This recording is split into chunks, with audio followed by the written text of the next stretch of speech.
এখন আমরা যাচ্ছি এই রাতে বারাইপুর সীতাকুণ্ডু চিত্তশালী মঠ। এই যে পুরো এই ট্রেনে যারা যাচ্ছে চাম্পাটি নামবো আমরা, চাম্পাটি থেকে ওখান থেকে আমরা অটোতে করে যাব চিত্তশালী মঠ।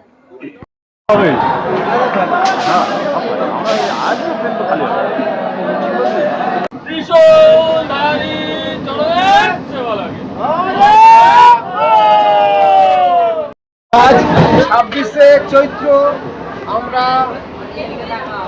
এই ক্যানিং থেকে লাস্ট ট্রেন, এই ট্রেন ধরে আমরা চাম্পাটি নামছি। 27 তারিখ 12টার পর আমরা মাথায় জল ঢালবো এবং বাবার পুকুরে ছাপ খাবো।